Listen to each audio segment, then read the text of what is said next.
Hey everybody, I'm Joe, and around here we like to talk about monsters. So I want to talk about a monster that is a classic in pre-published modules, in the history of Dragon Magazine, and in a lot of homebrew campaigns. Something that is evocative and allows you to build a really interesting full story for your players, and that is the Cultist. Now, the Cultist is a 1/8 challenge rating monster that can be found on page 345 of your monster manual. And the idea behind the Cultist is wonderful. It allows you to have a villain that you can put in front of your players at lower levels that indicates this larger worship and plot for some larger creature or monster that they'll have to battle later on in the campaign. The idea of battling an evil cult is wonderful. It's fun for your players.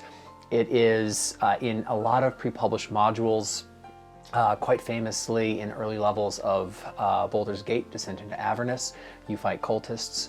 And the concept behind going up against an evil cult is something I've run in my games and something that I've seen in other pre-published modules, and it's a lot of fun. However, when we start looking at the Cultist and we look at building the cult itself, just grabbing the Cultist as a stat block is actually very underwhelming, because the Cultist is a 1/8 challenge rating creature. It has no magical abilities whatsoever. It gets to make one scimitar attack that deals an average of 4 slashing damage. So the Cultist doesn't scale particularly well.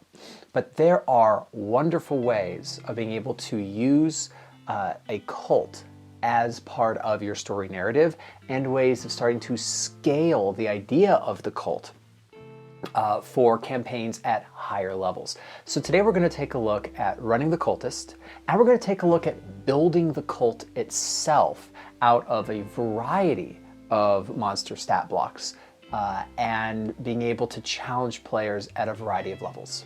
So let's get into it.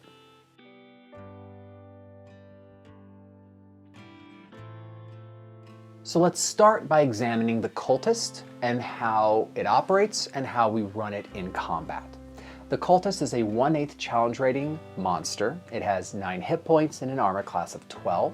It's basically a commoner stat block with a little bit of extra dexterity, because it does get a +1 bonus to its initiative and to its attack and damage rolls, and that's dexterity based. It has no magical abilities whatsoever and gets to make a single scimitar attack, which is a 1d6 +1 slashing damage, which is an average of 4. So this is a very appropriate monster at levels 1 and 2. You could, of course, have players find the Cultist in an evil religious lair, doing a dark ritual, or perhaps gathering material for a dark ritual.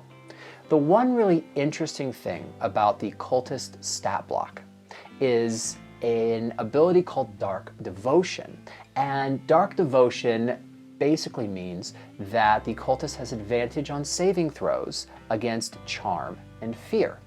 Now, what does that tell us when we are running the Cultist? They have been given no extra abilities by the Dark Lord or demon that they worship, but they are particularly devoted to the service of this Dark Lord or demon. When we're running the Cultist, they would act like any regular person in a fight. They're not going to have really the understanding or capacity or battlefield tactics to know who to target on the back line. They will seek cover when they are under attack. They will try to defeat the person directly in front of them, who they view as the most imminent threat. They don't necessarily have a combat strategy prepared, but they do have an intelligence of 10, meaning that they could adapt to a situation as it changes and unfolds. It's just that their training is more in the actual religious ceremony that they are going to be undertaking, rather than being a battlefield warrior or a holy warrior for their god. We know that they have skills in deception and religion, so that tells us something about what their training is and what they do as part of this cult. So they will seek cover. They don't necessarily have an understanding of what the player characters are capable of. They are likely to try to operate with whatever's directly in front of them. They don't have any coordinated strategy. The one thing that I will say about their tactics is if you are fighting a regular human non-player character or creature or monster, when they get reduced to maybe half hit points, or at worst maybe a third hit points, they are likely to turn and run. A normal human is intelligent enough to know when the tides of battle have turned against it, even if it doesn't have any training in battlefield tactics, right? We can't treat the cultist as stupid. But the cultist is not like other humans. It is dark devotion. It has advantage against fear, and that's magical fear. Imagine what kind of advantage it has against regular fear. So unlike other humans, a cultist will fight to the death. They will die in front of the players rather than allow another step forward to harm their dark master. So the cultist is different in that respect. A cultist going up against anybody that is level 3 or above has to be in such numbers that the battlefield just becomes swarmed effectively. And that's not a very fun way to run combat. I would rather start introducing monsters of higher challenge ratings and fewer of them. That keeps the action economy on the player's benefit, and it makes it easier for me to run as a DM. So I think that when we build a cult, when we build an evil cult for our games, what we really want to do is think about how this cult operates. It sucks people in and begins training them in the dark art of serving their master. And so when I build a cult, I like to populate it with a variety of ability levels. And that represents the time that this individual has spent inside of the cult. So let's take a look at some other creatures from the Monster Manual and from Monsters of the Multiverse, and think about how we might populate a cult for higher levels of play. So if you are building a cult for your game, let's say at levels 2 to 5, you want to start peppering in the cult fanatic, a non-player character inside the Monster Manual, also found on page 345, just right next to the cultist. Now the cult fanatic is the cultist who's been with the cult for a little while and has started to learn some magic as part of the dark ritual, which is wonderful. They have a 13 armor class and 33 hit points, and they are 4th level spellcaster. So now we get some really interesting spells, and they are predominantly from the cleric spell list. And that tells you something about the way they operate. These are deeply religious and devoted monsters to their god. So they get Sacred Flame, they get Hold Person, they get Shield of Faith, they get Spiritual Weapon. So let's imagine the way that they want to operate on the battlefield. They also get the ability Dark Devotion, so they have advantage on saving throws against Charm or Fear. In round 1 of combat, they are going to bring up a spiritual weapon with their bonus action, and that's going to give them an extra attack. Now they attack with daggers, but they do get 2 attacks with their daggers, which makes them a little bit more dangerous with their melee or ranged combat. The spiritual weapon, they'll be able to cast probably at a distance because they'll know how to target their enemy spellcasters. So now they get to operate on the front line and the back line simultaneously. If they feel a need to focus their attacks on the back line, they will use their daggers at range, which is a 20-foot range without disadvantage and a 60-foot range with disadvantage. The second round of combat is where you have to make a choice with an individual cult fanatic. If there is a powerful leader of the cult that is available, some of the cult fanatics are going to be very likely to cast Shield of Faith and use their concentration not for themselves, but to protect their leader. Now, interestingly, Shield of Faith does require concentration. It does not require anything from the target of the spell, and simply adds 2 to the armor class. If you have multiple cult fanatics, each of them could be casting Shield of Faith on their leader, stacking the AC for the leader of the cult, which could be devastating for the party. Now, fortunately, this is a concentration mechanic, so it can be broken through breaking concentration from damage or from death. Now, the choice that you have to make is going to be on the concentration spell, because it wants to be either Shield of Faith to protect the leader or Hold Person. If they can help it, they will cast Hold Person on either a creature that is near a cultist or another cult fanatic, so that ally is going to be able to attack a held PC, and any hit would be an automatic critical. Or they would do Hold Person on whatever creature they're attacking with their spiritual weapon. They'll cast the spell, either Shield of Faith or Hold Person, and then use their bonus action to attack with the spiritual weapon. Once this strategy is up, what they want to do is use their dagger attacks on a held person if one is available in order to get automatic criticals. They'll attack with the spiritual weapon. Or if they just don't have a held person target that is available, or they don't feel that that would be particularly beneficial. Remember, getting an automatic critical only works with melee distance. You do not get the auto crit from a ranged dagger attack, in which case they will probably do either command and command the PCs to grovel or to run, or they will use Sacred Flame as a cantrip to try to attack an enemy and use spiritual weapon. At any point along here, they will protect the leader of the cult. And at this point, I think that it's really fair to say that we would have a cult leader that is going to be available. Now, here we get into an interesting decision-making point for cultists and cult fanatics. These two characters will not run away if they are losing the battle.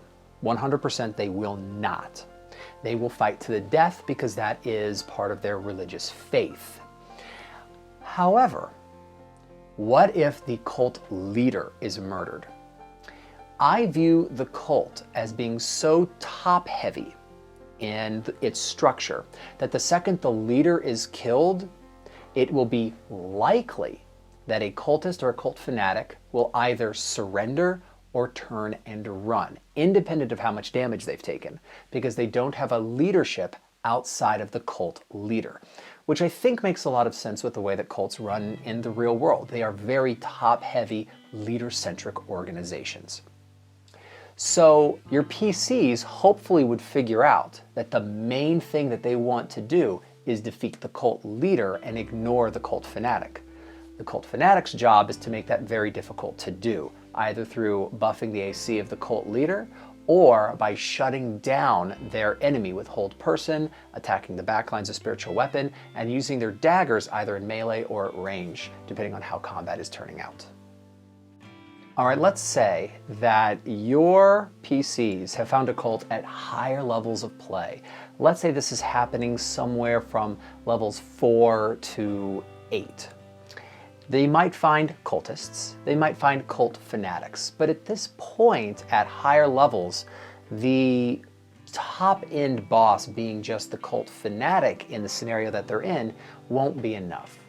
At this point, we still need to have some kind of a leader, and that leader could simply be one of the monsters I'm going to talk about in just a little bit. Or it just might be a ritual that they are casting. But the second that you have a leader, one way to start building up the difficulty of this encounter against the cult is through the leader's stat block, but also the leader having a bodyguard.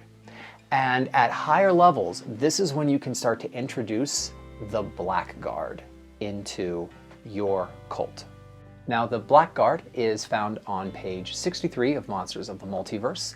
This is a challenge rating 8 monster that is essentially an evil paladin, though its smite does work differently. This is a chunky villain. Be careful when you design this encounter because they have an armor class of 18, they have 119 hit points. This is a difficult monster in a group scenario. They have a glaive with 3 multi-attacks, which is amazing. They also have a dreadful aspect, which can frighten the PCs, and they also do get some spell casting, most interestingly being Dispel Magic, and they have smites. Now, the smites are not the same as player character smites, which is simply adding radiant damage by burning a spell slot. Here, the Blackguard gets to force a saving throw, and upon a failure, either push its enemy 10 feet away or blind the enemy. If there are terrain or other obstacles, they will definitely want to push the enemy away into dangerous environments. If the enemy is a spellcaster, they will definitely try to blind the enemy because many spells require that the spellcaster see the opponent. They are going to operate essentially like this.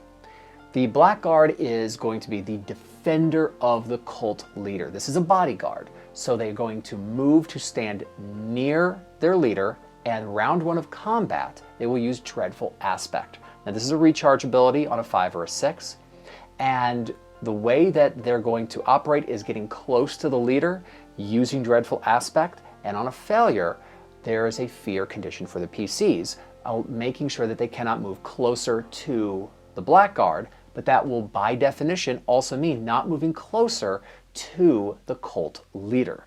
Now, they do get to repeat wisdom saving throws in order to break this condition, but it will slow down the enemy from attacking the cult leader. On round 2, the Blackguard is going to start making attacks on whatever comes close to the Blackguard because they are a defensive character. They get to make 3 glaive attacks, and they will use their smites to either shove melee combatants farther away or to blind spellcasters. The only thing that would change their tactic is going to be if some spell gets through and targets the cult leader. If that happens, they will use their action to dispel the magic on any effect on the cult leader. If some kind of magical effect is targeting them, they will prioritize defending the cult leader over dispelling that effect, because they are going to operate as a cult bodyguard. They will only move a significant amount if something, such as the spell Vortex Warp, moves their cult leader into a different part of the battlefield, but they are there to protect this leader. This is a particularly dangerous character and is a perfect combination with a spellcasting cult leader that will be pretty squishy, but is going to be casting spells to disrupt the party. A spellcaster being defended by a paladin is a very dangerous package, and that would mean that this cult can be exceptionally interesting as an environment for battle, even at higher levels. Now the question becomes, who is this cult leader? I've got 2 ideas on who the cult leader should be as an actual stat from one of our 2 manuals.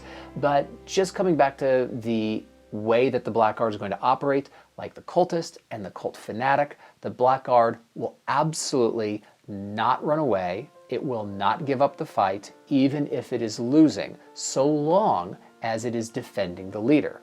But what happens if the leader dies while the Blackguard is still living? In that instance, the Blackguard, unlike the Cultists and the Cult Fanatics, will not run. Even if he is left alone on the battlefield, he will stay where he is, and he is going to then try to avenge his fallen comrade. So who is going to lead this cult? I've got two good ideas for you. The first one is the Warlock of the Fiend, found on page 255 of Monsters of the Multiverse. This could be a great monster to be leading a cult, especially if you want to delve into themes having to do with the 9 hells and devils and demons. Could be a lot of fun. The Warlock of the Fiend has an armor class of 13 and 78 hit points and a few interesting abilities in its ability contours. It has an ability called Hellfire, which is an area of effect ability that causes fire and necrotic damage. It's a really nice damage dealing burst that it's able to do.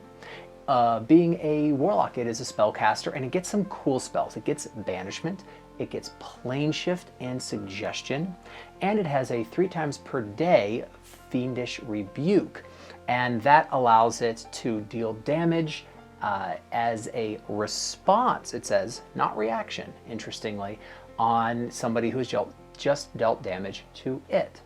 Being a response rather than a reaction, I see no reason that this could not happen multiple times in one round of combat, but it is limited to 3 times per day. We're going to examine the way that the Warlock is going to operate in combat. In round 1, we need to look at 2 scenarios. The first being, what if the Warlock is separated from the bodyguard, from the Blackguard, and has no enemies surrounding it when it's able to take its turn? And what if it is surrounded? So in the first case, the Warlock is going to move to the bodyguard and use the bodyguard as cover. Remember, a creature in 5th edition is able to use an ally as cover, and the Warlock of the Fiend is definitely going to do that. At this point, we need to take a look at the weirdness that is the primary attack of the Warlock of the Fiend. In the stat block as given, this is a multi-attack with a scimitar, which makes no sense. First, this is a primary spellcaster. Second, even with mage armor, which we should assume the Warlock of the Fiend has already cast on himself at the beginning of the day, he's got an armor class of 16. And he's also the leader of the cult with a bodyguard. There's no reason that this character would engage in melee combat if he can help it. So why does he have a scimitar? And more importantly, as a warlock, why doesn't he have Eldritch Blast? It's not on the stat block, which makes no sense. It only really is logical to take this character and give him Eldritch Blast and 1 or 2 invocations. Probably Agonizing Blast and Repelling Blast would make the most sense. So move to the bodyguard, and then in round 1, attack with Eldritch Blast. And the Warlock of the Fiend is going to prioritize enemy spellcasters first and ranged attackers second. Remember, this is a primary spellcaster. He understands attacking the spellcasters and is going to allow the bodyguard to deal with melee combatants. Now, what about if this character gets surrounded or surprised before he's able to take his turn? In this situation, he's going to use his Hellfire ability to cause an area of effect damage with fire and necrotic damage to his enemies, and then move to the bodyguard. Now, normally, this is a character that would not want to incur any sort of an opportunity attack, but if it means getting to the bodyguard, he will take that risk. He is going to have to run for it, because this character has no mobility spells. Dimension Door is not in here. Misty Step is not in here. So he has to make a run for it, but he needs to get to cover and he needs to get to his bodyguard. So that's round 1 if he's surprised. In subsequent rounds, he is going to do a couple different things. On round 2, he has spent 1 round of combat examining the enemy and is going to try to determine who the most damaging opponent or the biggest threat on the board is, and he's going to attempt to banish that opponent. In subsequent rounds, so long as he believes he can win, he's going to hide behind the bodyguard and attempt to Eldritch Blast. Now, what happens if the tide of the battle turns, or what if the bodyguard dies? If the tide of battle has turned, he is not going to try to fight it out to the death. Unlike the members of the cult, he wants the cult and its activities to survive. So he's going to grab the bodyguard's hand and any cultist he can get to easily within that single turn, but he will leave some of them to die if he needs to, and he's going to plane shift away. If the bodyguard dies, he will immediately plane shift away, even if he can't get to any of his allies. Since he only has 78 hit points, he's going to use his Fiendish Rebuke ability immediately, early, and often until they're gone. There's no point in saving those when you have a character that is so squishy. And that's the way that the Warlock is going to work in combat. The next option I have for a leader of the cult is the Necromancy Wizard, found on page 264 of Monsters of the Multiverse. So this is another primary spellcaster, and as a result has a low initial armor class but does have mage armor, and so like with the Warlock, we will assume that that is up at the beginning of combat, giving the wizard a 15 rather than a 12 armor class and a reasonable 110 hit points, which is okay, actually very much on the low side for a challenge rating 9 monster. Weirdly, the Warlock did not have Eldritch Blast in the initial stat block, but a slight strange variation of that is in the Necromancy Wizard, something called Arcane Burst, which is a ranged spell attack. Being a wizard, of course, there are a number of spells that this monster gets, including Dimension Door, previously mentioned mage armor, web, and once per day, Circle of Death. Being a necromancer, there's also a once per day bonus action ability to summon undead. Now, a couple interesting things about summon undead. This raises 5 skeletons or zombies. It is a bonus action to do it, and it is not a spell. So what does round 1 of combat look like for the Necromancy Wizard? First, just like with the Warlock, is get to the bodyguard. If the Necromancy Wizard is not surrounded, then she's going to move to the bodyguard immediately before taking actions. If, on the other hand, the Necromancy Wizard gets surprised or surrounded away from the bodyguard before combat begins, then she's going to use Circle of Death immediately. This is only once per day, but that's the moment to do it. She does not want to harm the bodyguard, and so will do it if surrounded before reaching the bodyguard. Now that is a spell, so then, just like with the Warlock, is going to have to make a physical dash to get to the bodyguard, but that is much better than staying unprotected. If the wizard is able to get to the bodyguard first, then she is going to use the bonus action to summon undead, and then use the Arcane Burst to make ranged spell attacks, and just like with the Warlock, is going to target the spellcasters and ranged attackers, assuming that the bodyguard is going to deal with the melee combatants. All right?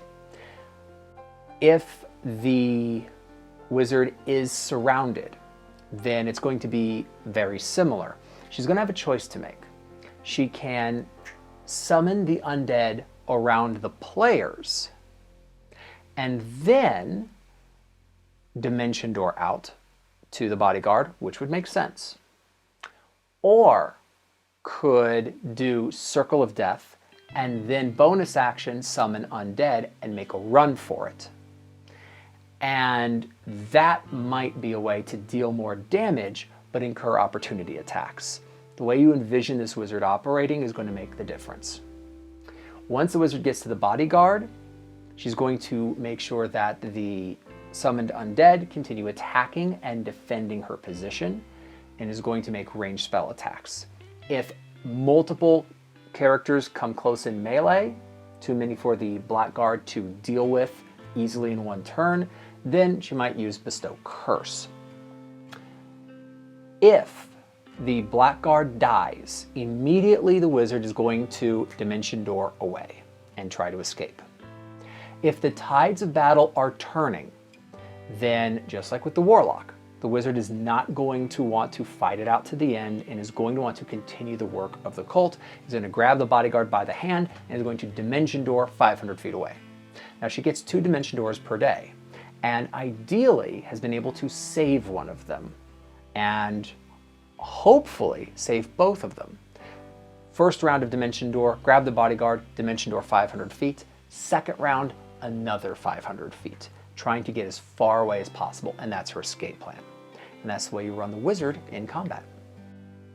The last thing that I want to mention is when we get into building a cult with cultists, cult fanatics, a blackguard, and some kind of a leader, you're going to have a lot of monsters on the board.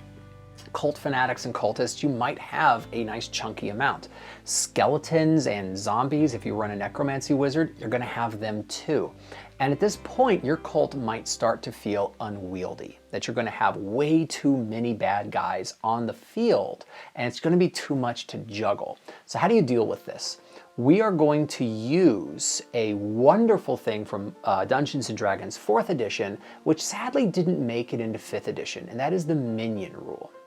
So if you've not seen the minion rule before, it's a wonderful mechanic that makes it easy to run larger combats as a DM. You decide that some creature is going to be a minion. Now, when you make it a minion, you actually don't need to make it hit any less hard. It can cast its spells, it can make its attacks. But the minion has 1 hit point. And it cannot have legendary actions, and it can't have legendary resistances, which makes sense. It's a lower powered creature. If there is a saving throw that would have half damage on a success, the minion takes no damage on a success. Because if it's a half damage, then it doesn't matter if they make the saving throw, right? So the way that you run a cult at higher levels of play is pepper in cultists and cult fanatics, but make them minions. Now you don't have to track hit points whatsoever. You just put, if you're running like roll 20, then instead of the hit points for one of the 3 fields, I just put an M for minion and know that if they get hit, they're gone. This means I can have these larger groups and it's really easy to run. So at higher levels, I am not keeping track of hit points for my cultists and my cult fanatics. This will make building the cult really interesting. And at that point, you can have 4 different types of bad guys in this cult. Cultists, cult fanatics, a blackguard, and a leader.